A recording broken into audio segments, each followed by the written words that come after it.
Hello, and welcome to the Gale Hill Radio Hour.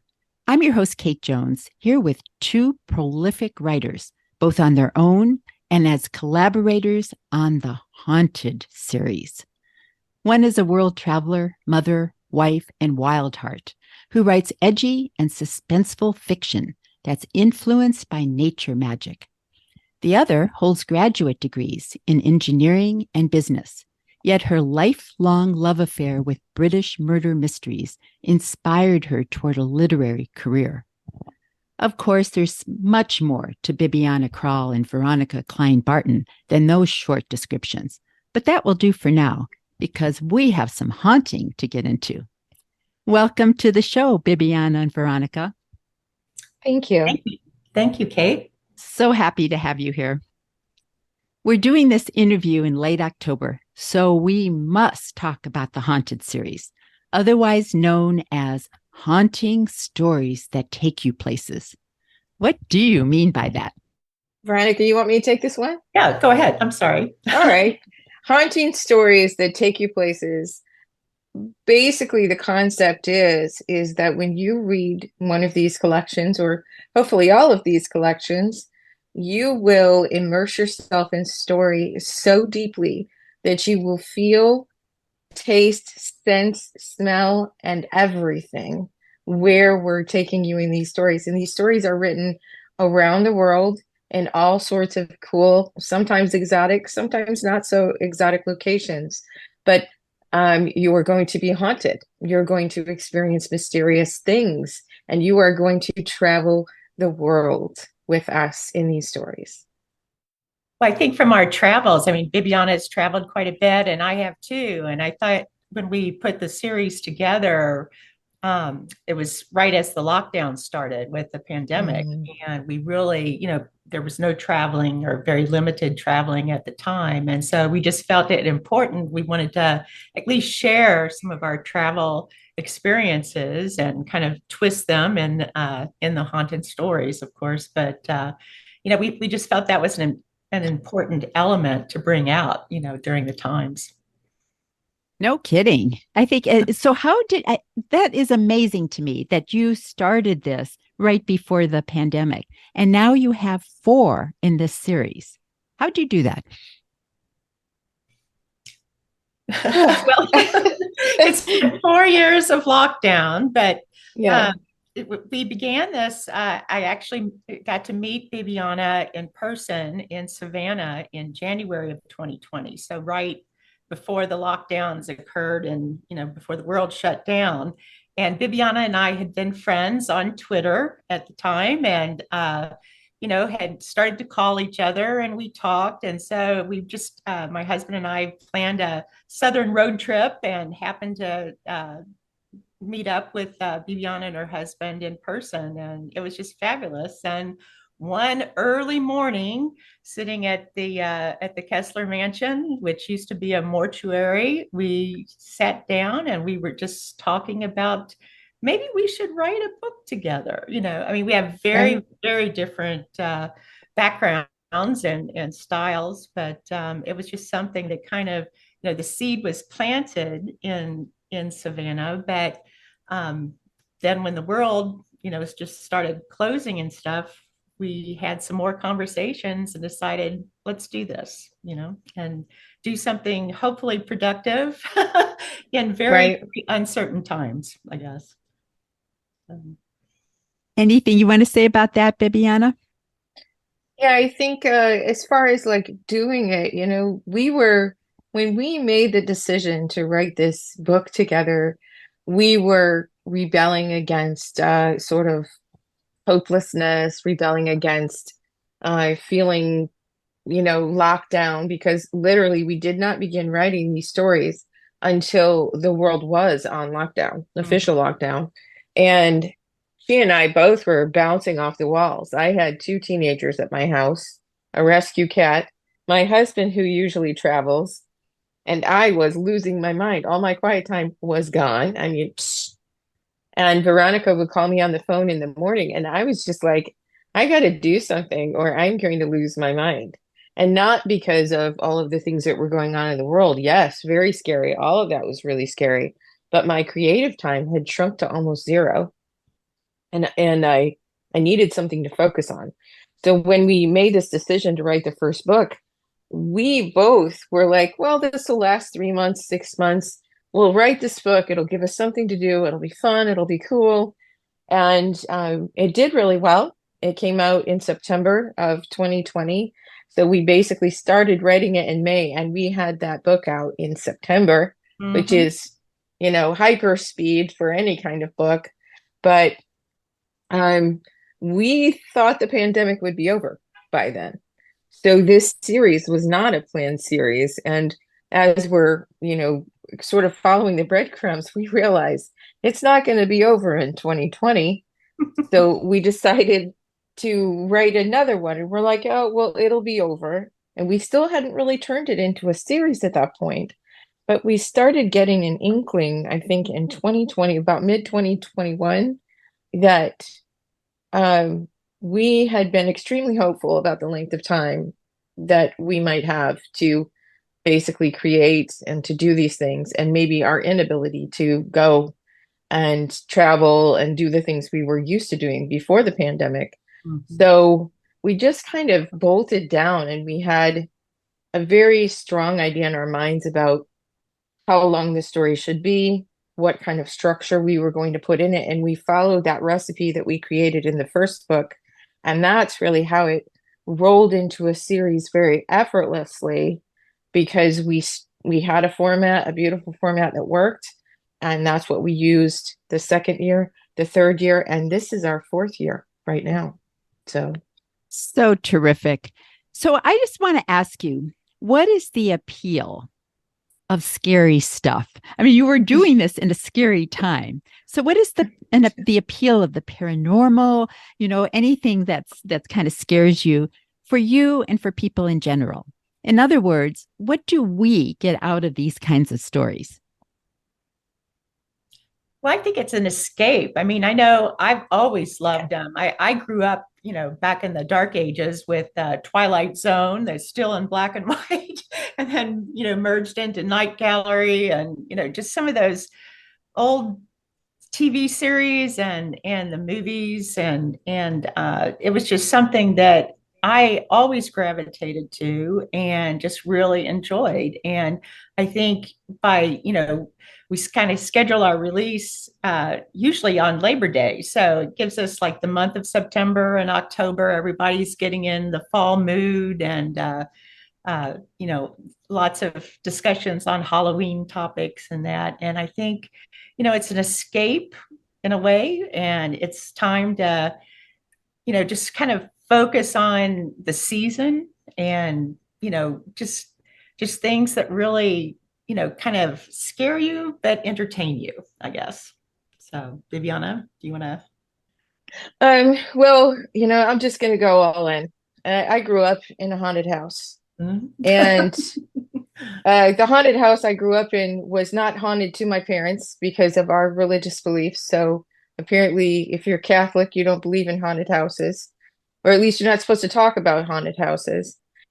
But our house was so incredibly haunted that now, as an adult person, when I get together with my siblings and we're just talking, or we're somewhere, on vacation together or something like that, that house always comes up.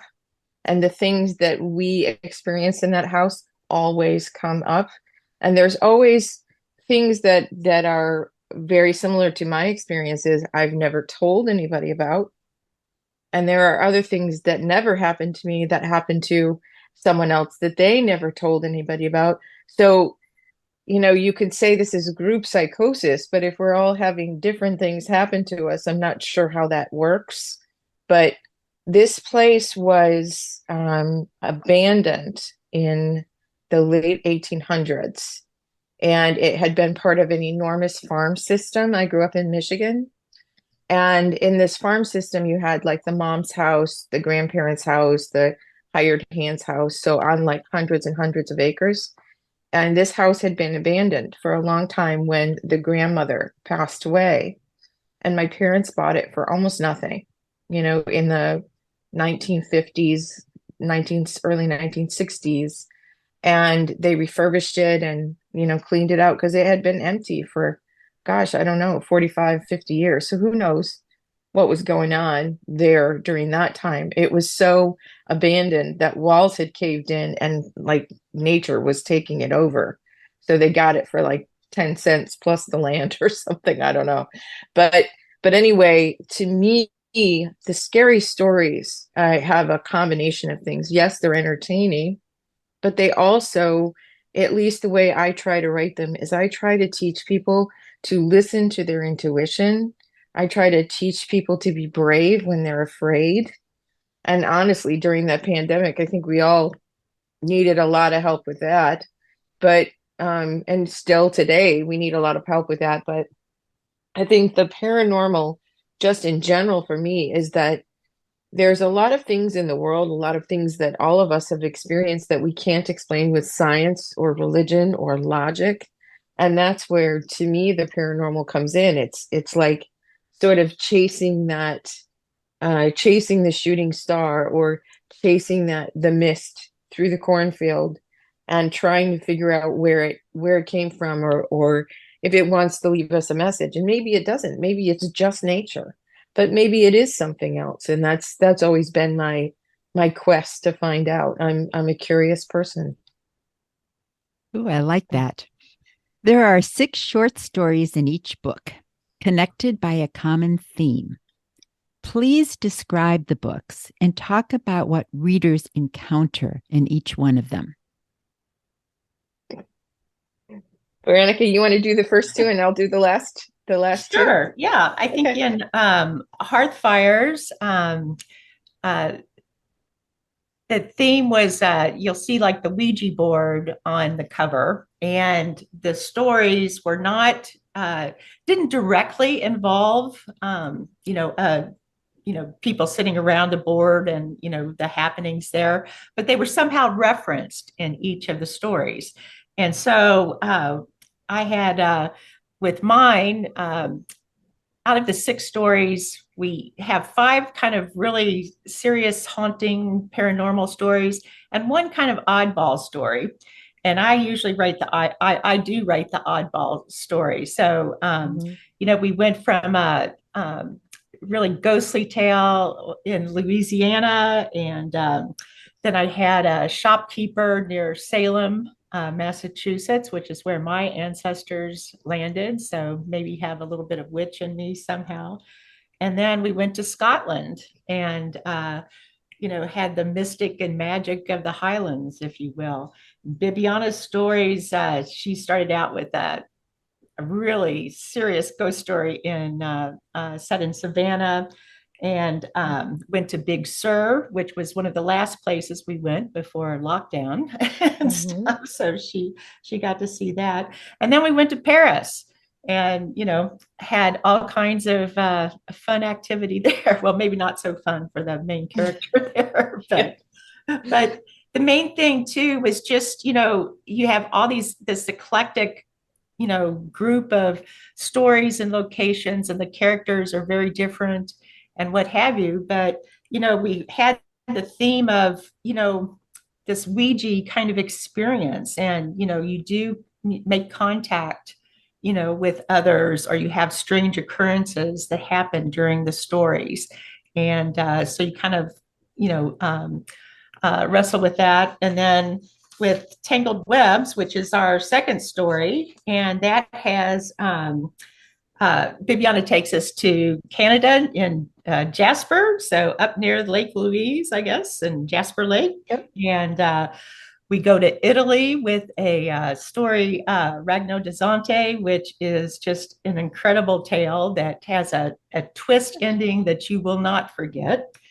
And we also do Widow's Walk. So again, getting into kind of the, we're in the Northeast in Falmouth, and have a haunted house kind of experience there. And the same with mine. I have Sculpture of the Dead. And this is, again, with Tangled Webs, we were like, there are different things that kind of pull at our psyche, if you will. And so is it real or is it just imagined, that kind of thing? And in my stories, I have a sculpture that is commissioned to sculpt this woman, this famous movie star's legs in marble. And some really strange things happen there. I have, we go to Norway and I have the Havisk, the whisper, and, a woman can kind of sense people's inner traumas, inner feelings, inner emotions, and can either make good things happen or maybe not so good things happen. And then in Quebec City, we go to Mot de Vue Noir. I can't say the name of my French, but there we we have a social media influencer that goes on hard times, and so she gets invited to this gig at the Ice Hotel in Quebec, and has some bad things kind of come to fruition there. But again, with the stories for the second year with Shadow, we kind of, or I'm sorry, with Tangled Webs, we went a little bit darker, I guess, than the first stories in Hearth Fires. And I think it was because, being second year in the lockdown, people's emotions were, getting a little more fragile, I guess, at the time. And, some scary stuff was happening. And we started to build some of those social issues into the stories. And in my mot de vue noir, it was the cancel culture. So if you remember back in the second year of lockdown, 2021, cancel culture was huge news, and so just with each year as it progressed, that was kind of our first instance where we started to take in, the emotions that were really coming out of the public and society during the lockdown. So we incorporated the feelings, at least our, perception of the feelings and that was going on. And we tried to incorporate elements of that in each of the stories. So I'll let you take book 3 and 4, Bibiana. Okay, well, Wicked Mist. Wicked Mist is all about the mist, and the mist might be fog or mist in a field or over a cliff, or it might be the mist in your mind of not remembering some pertinent details, etc., etc. My personal favorite story in Wicked Mist is that I wrote is Nino. It is the craziest story you've ever read because it's about haunted dolls, kind of. I actually was looking at this really famous Polish photographer's black and white studies of the haunted forest in Japan that's on Mount Fuji. And they were so freaky and weird. He was taking pictures when it was first snowing. They were all black and white and just exceptional photographs. And they were so amazing that I actually reached out to him. I found this guy's email and he actually wrote back to me. And this guy's like super famous. And he actually wrote back to me and I told him what I was trying to do. And he was trying to get me to get on a plane and go to the haunted forest. I'm like, we can't here in America right now. We couldn't do that. But his photographs really inspired me to write Nino. And Nino is really kind of a murder mystery about a person who was done completely wrong, and they are coming back from the dead and using their loved ones as mouthpieces or a way to basically not only solve their murder, but avenge a lot more that's gone on that they have no control over. So it's a pretty strong story, and it's because of this guy's photographs. So Devil's Breath, that also completely bonkers. It's basically about a female demon who's tired of men mistreating her, and she comes through the centuries and kicks people's butts and that kind of stuff. It's pretty fun. Witch also, but this is about witches on Mackinac Island. So a lot of people don't know the history of Mackinac Island, but one of the last group of witches in the United States that were actually given, that were murdered for being witches happened on Mackinac Island in the 1800s. So, and Mackinac Island is in Michigan. It's a place I used to go to a lot when I was a kid. Um, Veronica's story, Diamonds and Ashes in California. Um, I would say there are a lot of themes going on in here, but one of the biggest ones is don't make promises to people that you're not going to keep because they might come back and bite you. Yeah, oh, I'm telling you. And the one thing about these stories is they're not just paranormal. There's a lot of psychological suspense, there's a lot of mystery. Always tons of suspense and no gore. That is also our brand. We Yes, don't have that gore. is wonderful. I wanted to make sure we talked about that because why did you decide on that? Well, the world's pretty ugly. I mean, let's face it. You look out, you look on the news every day and it's just awful things. Awful, awful, awful things. So we know that grown-ups have seen things they want to forget. We know that grown-ups know what it looks like if something bad happens to a person, from the aspect of the criminal or whatever. So what we do is we take you to the point where something may happen and we use Veronica's cozy mystery style of closing the door so you can decide as the reader if you want to take it further to envision what that is, or you can just let it go and move along and catch up with the rest of the story. So we don't feel any inherent need to write gore because we are so focused on writing the psychological suspense like Alfred Hitchcock or Daphne du Maurier that we don't feel like we even have to. We feel like it would cheapen what we're doing because our readers are elevated and our readers don't need it, don't want it, and really would actually be very excited to find stories like this because this is not the modern framework for stories as a rule. So we're breaking tons and tons of rules here, but we're breaking them all on purpose. So Area 58, the craziest alien story you will ever read, and it is an alien love story. That's Veronica's dark satire to the max. And Unrequited is about a group of genteel ladies in an English manor who have themselves a garden club and a tea club. And all I can say is, boys, be careful where your car breaks down and be nice to those little old ladies.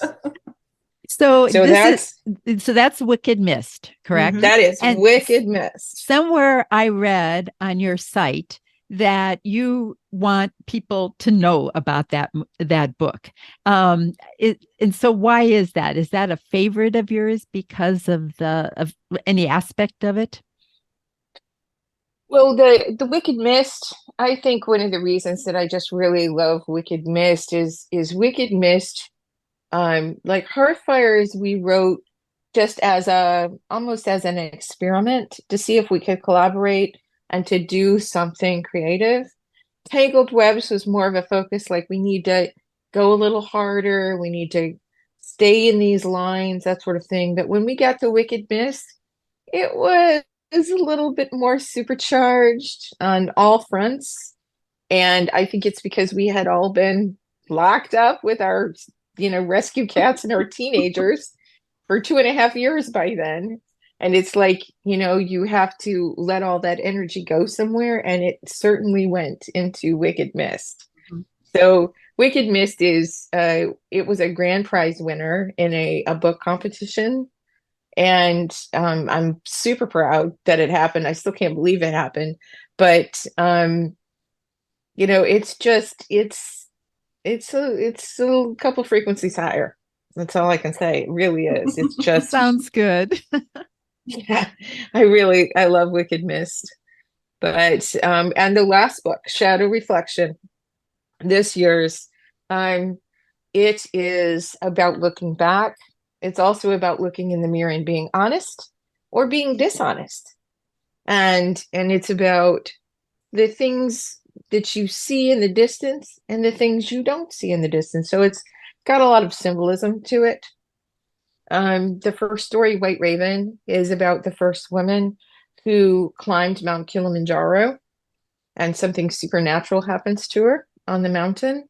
And I went this June and climbed Kilimanjaro with my husband. And wow, I didn't have any supernatural stuff happen, but I'll tell you what, that is a really big mountain. It's a really big mountain.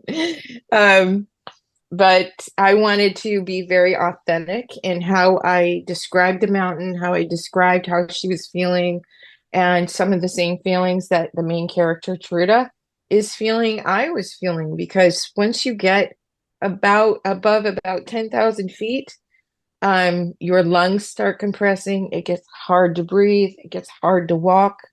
Literally leaning down to tie your shoe can knock the breath out of you. And it's hard to imagine that, but every 10,000 feet is more and more and more epic. And the mountain is 19,324 feet high. And you actually cover every sort of geographical, sort of like weather system. So the bottom is jungle, then you have like a moorland, then you have like a kind of high desert, then you have a moon area, and then you have tundra. And I mean, there's ice and snow, at the top of the mountain. So it's bonkers. But anyway, so that's White Raven. You get to climb Mount Kilimanjaro with Truda and I. And then we have Obelisk, which is about a young woman who dreams of the stars. And she is an well, she isn't quite yet. But anyway, she wants to map the stars as a living. And she wonders about, aliens and wonders about alternate places. Well, she actually finds out. And the question is, when she finds out, how does she feel about it? That's what I'd like to ask all the readers. And then we have Billy, my craziest story in there, about a young man who is bullied in school and mistreated by his classmates. And he kind of has a bit of, Veronica, would you say he has kind of a bit of a mental breakdown? Because I kind of feel like that's what happens to Billy. He's just had enough, he can't take it anymore.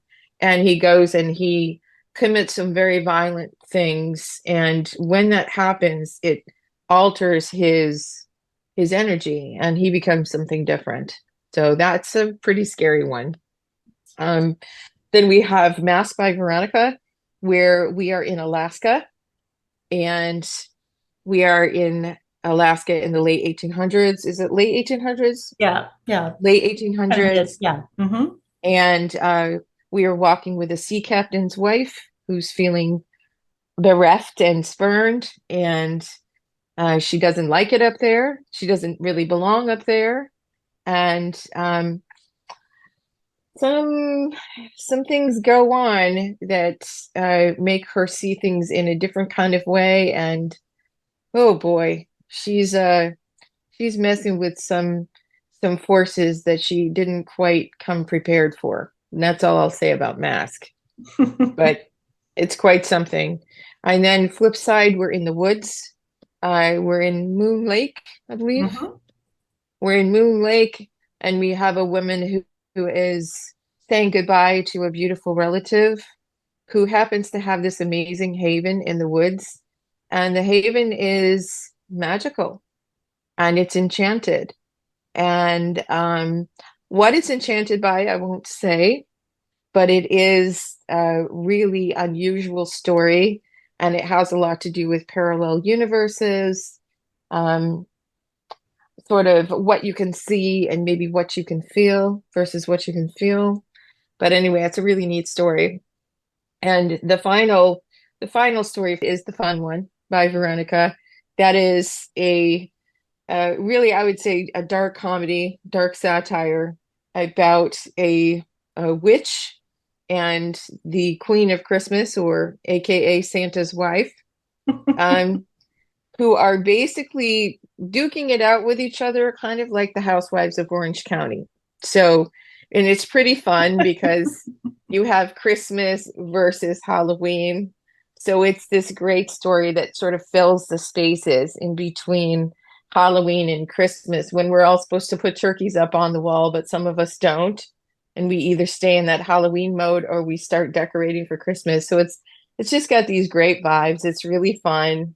And that's the one thing about these stories is there are some pretty scary ones in all of these collections, but there's also this sort of wild madcap, sort of off the chain kind of story that Veronica writes well that I don't know how to write at all.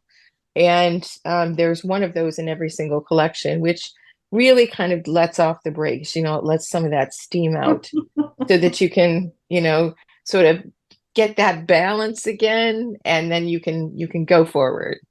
So is there anything else you'd like to say about the Haunted series? Well, I think one thing in the back of each book, Bibiana and I put in a couple of recipes, either for cocktails or appetizers or, some more substantial kind of casserole kind of things. But for each year, we decided, each book we wanted to be a Halloween party in a book, if you would. And so you get to read fabulous stories. And if you go to the back, you can find a particular recipe that we each felt kind of symbolized it, was something we had tried that year ourselves or had experienced, in the travels that were described in each story. And so we tried to pull in a little bit of comfort, and celebration at the end anyway. So you can, if you're a cook, and they're not really hard recipes, especially mine. So, it's like, recipe 101, I guess. So That's good for me. Mhm. Well, that's excellent. All right. Well, it has been so enjoyable having you on the show. Thank you so much. And I will have links to how to get these books in the show description. This is Kate Jones with the Gale Hill Radio Hour. Until next time, thanks for joining us. Please share this episode with anyone who appreciates a nerve-tingling page turner.